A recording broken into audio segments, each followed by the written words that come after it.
I was just a boy, 4 years old, my life would be changed forever. It would be changed in ways that I could not imagine.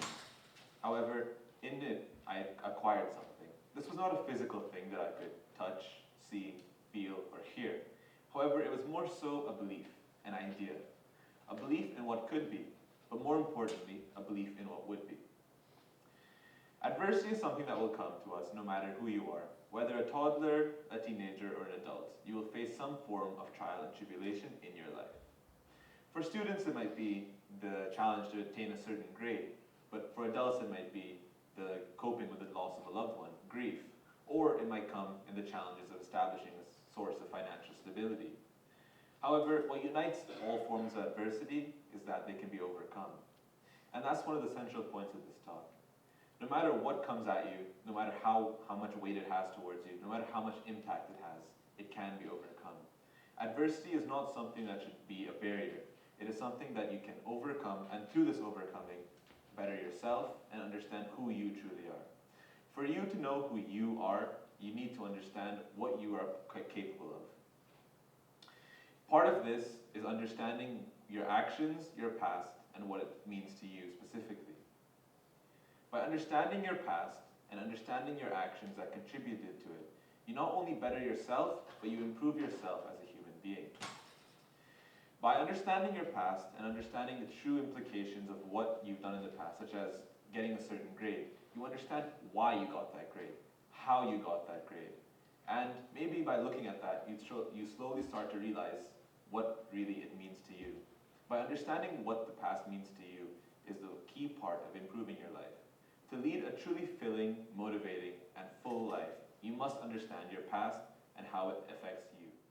If you realize that there is more so to it than just obstacles. As you go through each obstacle and as you move through the race of life, you'll slowly but surely realize that you are more than just what you overcome.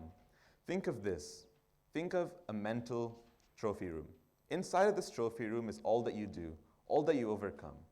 When I find myself down, when I find myself stressed, I look at this trophy room and I ask myself, what does this test have? What impact does this test have on you that you can't overcome?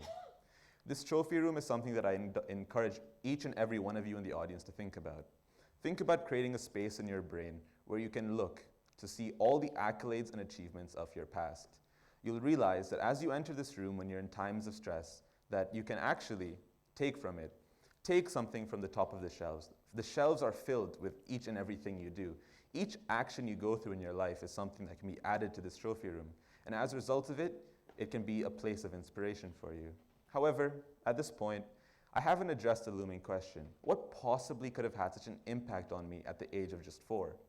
Well, let me expand. When I was 4 years old, I was diagnosed with leukemia.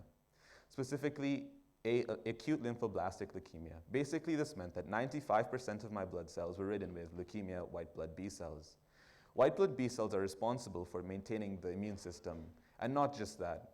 It's basically responsible for making sure that you don't get sick. Well, as a result of having such a high level of such blood cells, I was left prone to sickness and infection. And as a result of this, frightened and lost, my parents had to make an executive decision. My dad stayed here in Dubai, my brother with him. However, my mother and I were shipped off to the US in order to get chemotherapy. While in the US, my mother and I lived in the attic of our aunt in New Jersey. It's there that I realized something. There's more to life than just what's happening in the present. As you go through life, you'll realize that there's more impact on you than just yourself.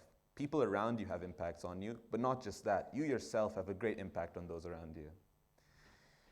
Unable to care for myself while at the age of 4, my mother fed me, bathed me, cared for me, but most importantly, believed in me. Had it not been for that, I would not be who I am today. And it's that I wish to draw from today. Had it not been for my own past, I would not be who I am today. Today, I am myself because of what happened to me in the past. And had it not been for that, I would not be Taimur Amanullah today. As I moved on through the process of chemotherapy, luckily, after the first wave of treatment, my blood cell count dropped to 3%. This left me a low-risk patient, and as a result of it, I was able to thankfully move through the process as smoothly as possible. However, There's more to the story than just chemotherapy. When I returned home to Dubai, I found myself unable to cope with the arduous and hard 5-year-old life. I specifically recall a story my mother once told, not me, but her friends. I may or may not have been eavesdropping on it, but I recall her telling how, as I returned to school, perhaps in the first week or first day, I'm not sure, but I returned to school, and as recess began, I did not go over to my friends. I did not go over to play with them. Instead, for all I know, I have no idea why, but I trudged over to the corner and I simply watched as people played. To this day, I don't know why. Perhaps the mind of a 5-year-old, who knows? But what I realized from that is that we have a huge impact on those around us. And not just that. Now, being 16, almost 17, I look back at what I've done and I realize how much I've overcome, how much I've been through, and how much I've fought. And because of that, there's more to me than just tests, grades, and the occasional project. And again, going back to what I said earlier, this is what I want all of you to realize today, that the past has an impact on you, and it's not just the past. You have to recognize the past and the value it has to you. Earlier I talked about adversity, and I could not stress this point more and more. Adversity is something that will come to all of us, and it will come, sometimes in its loudest form when it serves as a direct threat to your health. However, for us to live truly full and good lives, we must understand adversity. We must understand how it affects us. But more importantly, we must learn from it. There is value in it. While tests might be trivial and you might not really grasp what they mean to you now as a child, however, as you go on, you realize what you did to get that certain grade, how you got there, and because of that, you'll be able to say why you got that grade. And knowing how you got something is important.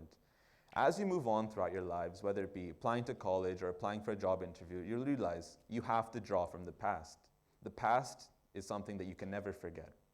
While it might remain there, while it might remain being as a testament to something that you might not like, regardless of whether you like the past or not, it's there. It's part of you. If you throw away the past, then you aren't really you. Because for you to be who you are, it's a culmination of not only your past, but your ideas, your thoughts, your experiences. And without that, you wouldn't be who you are today. Think of life as a canvas. Each stroke represents an action. The more and more that you do in your life, the more you'll realize that the canvas is slowly filling up. However, the canvas never stops being finished. Life never stops. That's because life never stops. Similarly, an artist never finishes his work truly. As you overcome more and more, you add more and more to the painting. The painting never stops being brushed. However, as you slowly go through your life, you'll realize that this painting is slowly but surely starting to fill up. And as it fills up, you start to get a better image of yourself. And that image is you. And it is through this overcoming adversity that you realize who you truly are. So, as I finish and open it with my closing remarks, I'd like you to think about something leaving this. Think about who you are. Think about what you've done to get to where you are, but most importantly, remember what you've done to be who you are today. Thank you.